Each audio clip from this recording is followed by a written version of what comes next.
writing straight, which is new, not something that has happened ever, even prior to quarantine.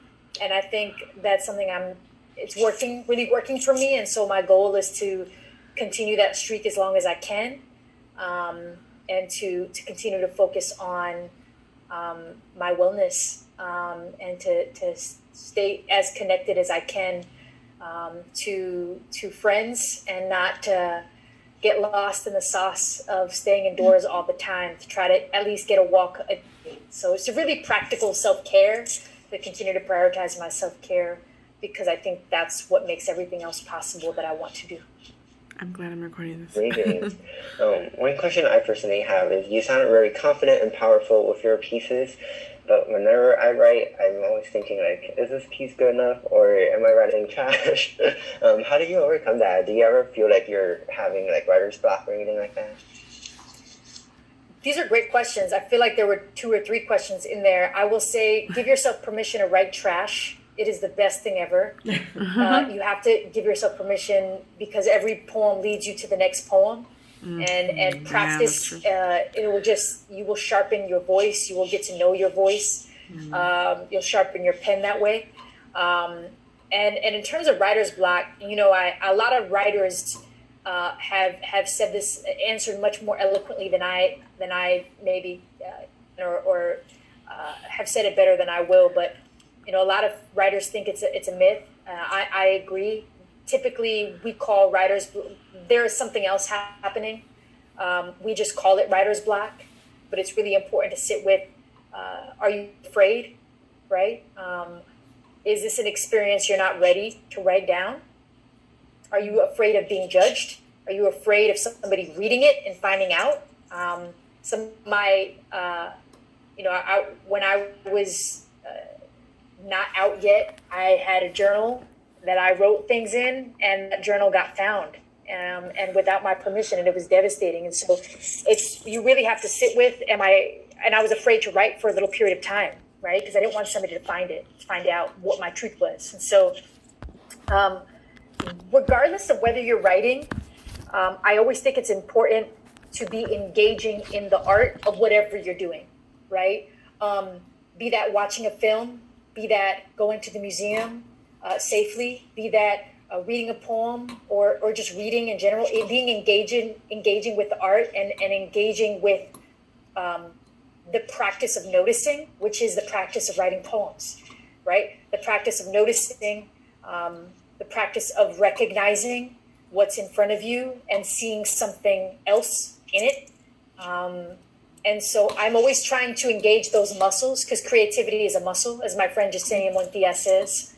It's all a muscle, and the more you use it, the better you get.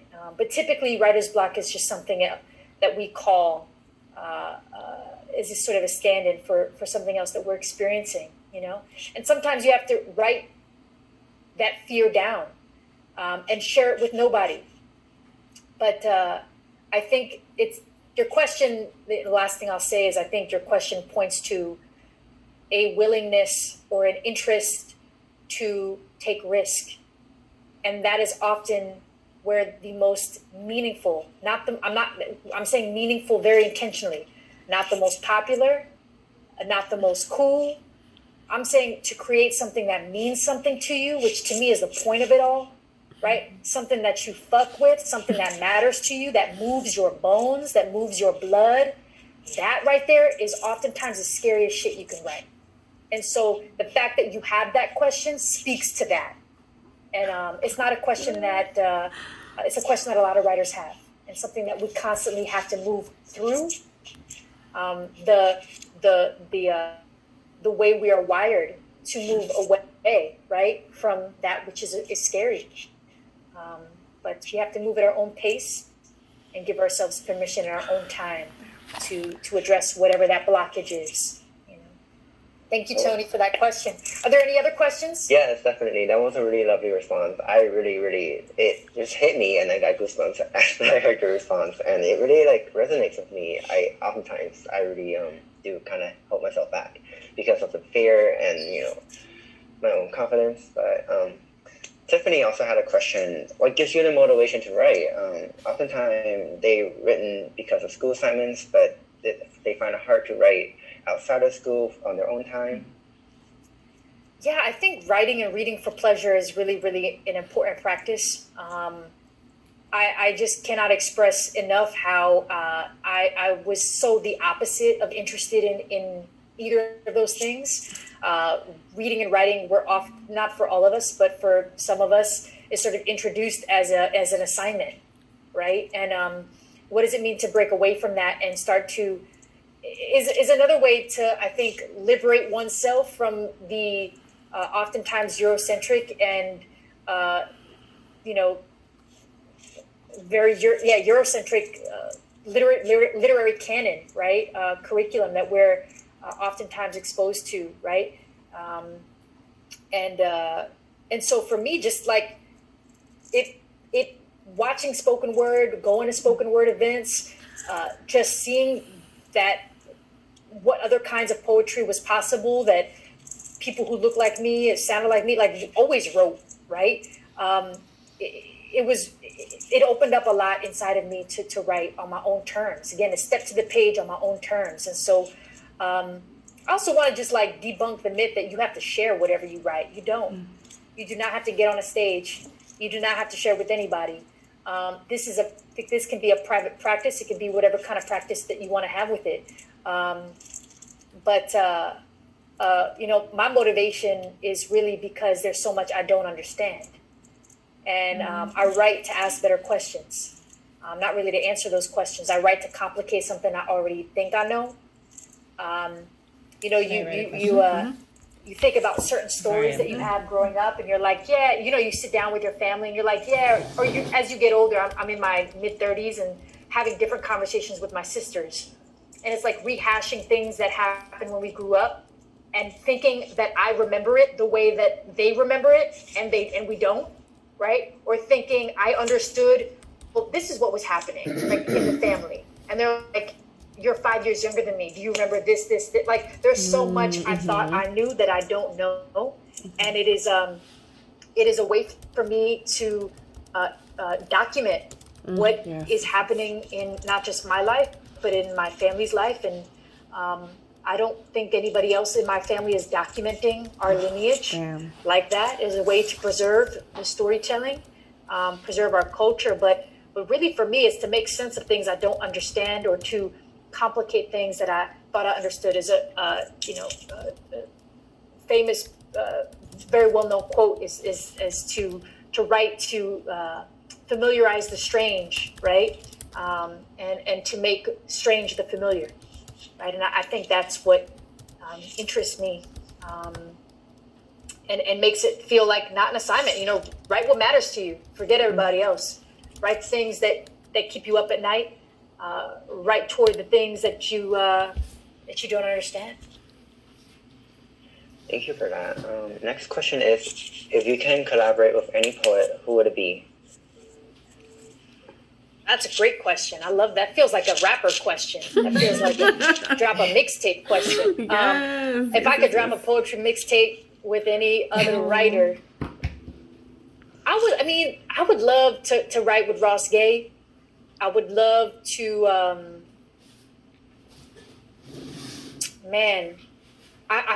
have like celebrities in my mind that I want to write poems with. Like, I would love to write a poem with Rosie Perez. I bet you she can write poems. But Ross Gay, I think, would be up there. Araceli Escamilla would be up there. Those would be the two that I would want to write with. I'm a recent, not a recent, but I guess in the last year or so, I'm a huge Ellen Bass fan. Ellen Bass is, I think, based in Santa Cruz, I think. Maybe I'm making that up. I'm pretty sure is based around Santa Cruz. Ellen Bass, I'm such a fan of Ellen Bass. She has a poem called What Did I Love?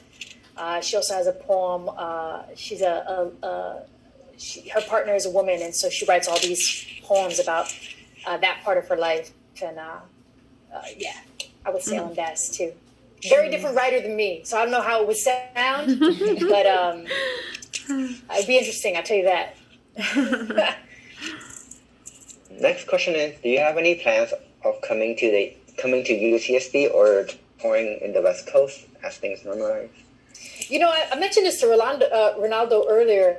I come to the West Coast like twice a year. UC schools, community colleges in the Bay. I've been to several. I've been to like UC Fullerton and Santa Cruz, Santa Barbara. Obviously, I've been once before, and this was supposed to be an in-person visit, but obviously the world got turned upside down. So I hope to be back. I would love to do this again in the flesh, live and direct. And but coming to Cali and Cali schools, like y'all are some of my favorite. Like I've had some of my best visits, most meaningful experiences at UC schools on the West Coast, and would love to come back. Would love to come back. Santa Monica Community College and San Jose. I've been all up and down, and really had the best time. So yes, and I hope so. And great. One more question is: you spoke about being an androgynous, masculine, queer woman, and mentioned that in at least one of your poems. In Latinx culture, those things cannot coexist or are not normalized. Can you speak more about your experience writing about it? I think it's one of the, sort of to your point, Tony, is one of the most difficult things that I write about. Because I think it is one of the more shamed parts of my identity. One that I'm still, I'm not trying to understand it as much as I am trying to juggle a lot of things at the same time when I'm writing about it. I think it is the part of my identity my mother struggles with the most. I think it is the part of my identity that, it's one thing for your family, for my family on the island to know about me. It's another thing when you feel a little bit of distance. And I think that, there are certain, versions of, it's almost if my gender expression was more of an issue than my sexuality in some ways. It's like, okay, you can love women, right? What I sort of said in the poem, you can love women, but why do you dress like a man? Which was a question my mother asked me, right? And I think one she still harbors sometimes, even though we're like super tight and she has my back 100% and accepts me. That doesn't mean that everything is sort of, she understands everything, and she doesn't have to, right? Like, that's sort of the reality of it. But I think it's, when I turn on the TV, when I go to Latino spaces, I do not see a lot of queer masculine women like myself. It is something I long for, and it is something that I think is really an important experience to speak of for all the young queer Latinas coming up and not seeing themselves. I don't want them to sort of be left with sort of what I was left with, which just felt like, gosh, you grew up and think you're an invention almost, right? You think you're something brand new because you just don't see enough of yourself. And so for me, it's really difficult to write about it. And it's why I've been written so many poems about it that I've just quietly kept because it hits so close to home. And it, it's something that it almost overtakes me. It's an experience that is, I'm very aware that I'm not the kind of daughter that my family thought they were. Like, I'm very aware that the version of womanhood I inherited, I did not keep. I'm very aware of that. And especially in, Latinx spaces and in really, all spaces, but obviously in the Latino culture, it's very, even the Spanish language is very gendered. And there's homophobia in the Latino community as there are in other communities. My mom grew up, very devout Catholic, and She converted to Buddhism, 30 years ago, and so she has a different experience. But she was still raised in, that kind of environment, and so there's, it's not always been easy to write about and to talk about, but I'm very comfortable in my skin and the people around me. I have a strong support system, but I certainly have felt, like others, the stares and the judgment and, the eyes from cousins on the island. Felt that, like, I don't think they want to hang out, you feel that, and it's painful. It's painful and it's real, but, one thing that I made a decision a long time ago, poetry really helped me come out. The first time I came out, I was 19 in a poem, like literally. And ever since then, I was like, every step I make in my personal life has to match with what I'm doing in poetry. I can't be more authentic in poetry and then be less authentic in my life, right? So I had to start building that. And I made a decision a long time ago that I'm going to step into my truth, and everybody else is going to have to organize around that. Yes. And some people ain't going to come, and that's something that I can't control. But as long as I'm good, and that's why chosen family has been so important to me, because there were times my blood family did not get it, did not accept it, and that was very painful.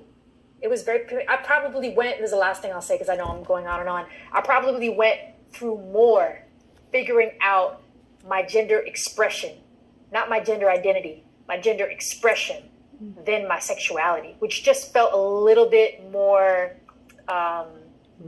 like there was a direct line to. But we live in a world that is super gendered, and it's one thing to be queer, it's one thing to be gay, it's one thing to be a lesbian, but to be not feminine enough, and that is like a double no, and so butches and studs and people who are masculine of center, to be quite frank, get shit on a lot. And get called a lot of names. I've been harassed more times than I can count on New York City subways and in this neighborhood that I live in. It's why I wrote Dear Straight People. I wrote it the night that I got harassed in front of my house. And I'd been chased down the block twice on back-to-back nights, and I was fed up. Dear Straight People is a poem that uses humor to critique, and it was this, I was angry. What is coming out as humor and laughter, there's so much pain and anger underneath that. And I needed to sort of transform that powerlessness, into something else. Something I said in the workshop was, I lived that violence in real life. I didn't need to reenact it on the page, And so for me, the poetry helps me get through, and it helps me sort of turn that pain or that disappointment, it helps me to stay in my body in that way. Wow. That was my question. I just want to say that was my question. This question, they also said thank you for sharing, and your experience is super relatable, and they really appreciate your vulnerability. I saw that Amelia had to raise their hands, and I would encourage them to unmute if they were comfortable. Hi, I just wanted to say, as a queer Latino poet, your work resonates with me so much. And my poet friends and I, like all of us children of immigrants, have kind of talked about how to inhabit the space in our poetry where we feel like we don't necessarily fit into either culture that we're writing about, or it's not ours to write about all of the time. And so I think this is a question about fear, but also I think just a question about kind of practically inhabiting that space in your poetry in a way that feels honest and feels authentic, but that you can also be fully yourself. Can you repeat that part of the question where you said writing about a culture that isn't really yours? Can you explain a little bit more? I think I know what you're getting at, but I want to make sure I'm answering it.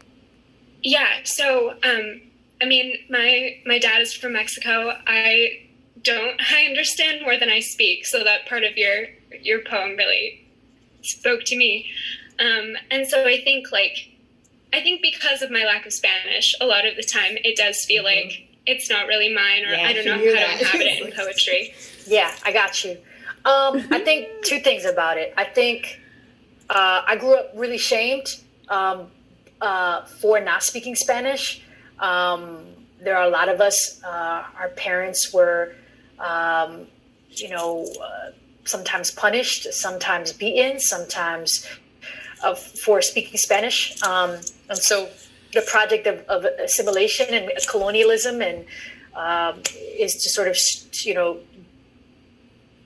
of discourage, passing down, the culture and sort of pushing assimilation, right, is the way you're going to make it. And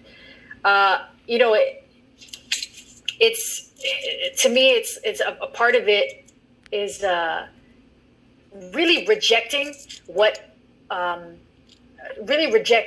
being talked out of something that I've experienced or know, or really rejecting the idea of not learning. Like, one of the first things I did in quarantine, because I speak conversational Spanish, you know what I mean? Like, I speak like around the way Spanish, you know what I mean? So I think what prevented me from learning more was the shame, right? And I,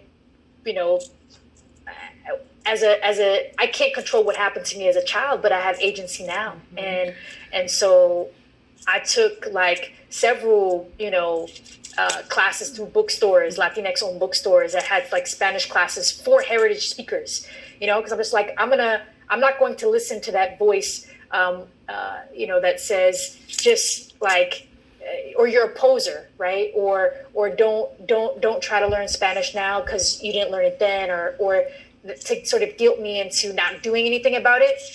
At the same time, I'm a firm believer of not fronting either and not claiming something that you didn't grow up in. And I think it's important to name that in the work. Like, name what you don't know. Own that. That is far more interesting to me. Mm-hmm. But I also feel like there's a bigger question that I've felt it at different times. And also, like, a lot of Latino students is the idea of like, I'm not Latino enough. And we play this game with each other, and we do this. We size each other up, and I think it can be really damaging. I just think it's important to live your authentic truth in that way, to understand that Latino is an umbrella term, that we are a multiracial, cultural, multi-ethnic group. We come from different countries, and we share some things and we don't share other things, and we don't all experience oppression and privilege in the same way. And so I think for those of us, particularly who are lighter and whiter, like, we have to understand that and disrupt those privileges. And I think it's to be mindful, you know what I mean? And that's something that I'm constantly living with and sitting with, especially as somebody, my dad is Jewish, my mom is Puerto Rican. My dad played for Tito Puente for 30 years and met my mom in a club. That's how I got here, right? So I have a very interesting story, but I'm no less Puerto Rican. I feel it in my bones. I feel it in my blood. Mm-hmm. My dad, I'm very close to him, but, my story is not neat either. And I grew up with my mom. My dad moved out when I was 8. I lived in my mom's household my whole life, is what I know. Her culture, her people, her things. So I can't, I try to stay true to and authentic to what I can speak to, and really to be okay that I can't speak to everything, but that don't make me less than, this is sort of my experience, and there is no monolithic experience, monolithic Latino experience. And so I think it's just important to live inside of that. But I totally get the question that you're asking. And, it's not necessarily a source of pride that, we weren't taught Spanish fluently, that we're not fluent. It's not a source of pride for me. I definitely feel the gap. But the more that I speak Spanish, I made a decision a couple of years ago to only pick up the phone and speak Spanish to my mother, even if I messed up. just to keep going as far as I could into the conversation. And now we have whole conversations in Spanish. I mess up all the time, but you know, my group of friends are all Spanish speakers, all fluent Spanish speakers. We met through a Latino fellowship. Most of my close friends I met through Canto Mundo. And I have that group of friends. I'm lucky enough to have a group of friends who literally, they let me mess up. They don't shame me. They don't reenact that violence. They let me, because they know where I'm coming from and they know where I'm getting to, you know? And so I think find the people who love up on you, who accept you, and find people to practice, you know, whatever languages that you want to speak with. But I feel like that's a question we could talk about all night, because I just opened up a whole can of worms. But thank you so much, Amelia, for that question, and thank you all for staying for this Q&A. I want to be mindful of everyone's time. It's near 9 p.m.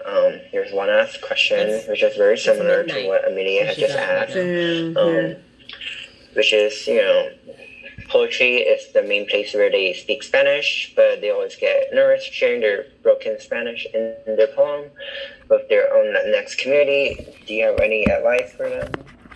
Write about that. That's my advice. Write a poem called Broken Spanish. I'm serious. Write about, you know, the word that you thought meant something else. Like that. What that question is a poem. That question is 10 poems, right? Sort of similar to what I said to Amelia. Here, Broken Spanish, that's one poem, right? You can write a series of them. You know, a poem in which I confuse hablar and hogar. You know, I don't know, like poem, like those are titles of poems. I think, you know, poems to me are just more interesting when the speaker is not so sure of themselves. And you know, I think I don't know. I think art is literally set up to hold these questions and to hold these experiences that overlap and twist and turn and don't fully make sense and don't fit neatly in anything. And so, my recommendation is or you know, what I would say to that is, I understand the shame of messing up. I understand what happens. I can see it in my mind. I have been on the other end of it so many times. And I think that, you know, the way I said that humor is a form of critique, I also think that putting it out there like that, as it is a form of critique. Scorpio, you know? Write about the time Scorpio energy. I feel that. Write about how you don't know. Yeah, she's like, write about it. Go. What you do know. Go do it. Write about, you know, how you were afraid to write this poem. Say that in a poem. You know? Water sign. I really think poetry is not for those who know everything. You know? You want to talk about writing trash? Oh, so is a speaker that is way too 10th. certain. Oh, she's a Libra. Libra, And, you know, yes. I was right. I was like Leo, Cancer, Libra vibes. I'm driven toward seeing something new and hearing something that feels authentic. And also so aesthetics. many people, even just in this room, are resonating with these questions. Yeah. So don't second guess. Your experience is your own, and I think it's an important one to speak to. Great. There's one very personal question in the chat, which they asked how old you are. If you're not comfortable sharing that, feel free not to. Too old, older. Wait. And what is this what year right online? Otherwise, I want to be conscientious of everyone's time. It is at 9:02 now. Any last comments? Feel free to drop in the chat. And I encourage everyone to give a round of applause again for Denice for joining us tonight and sharing their amazing poems with us. Thank you, Denice. Thank you so much. Have a good night, everybody. Hope to see you on the West Coast. Over each after question, all this. Stay safe. She's a writer, of course. You know. 2021 will fly you out. I'm there. I'm telling you. Thank you so much for your time. I'm very inspired. Thank you so much. I appreciate y'all. Encore performance, spring 2021 for sure. I'm ready. Let's do it. Thanks, Sean. Peace. Thank you, MCC.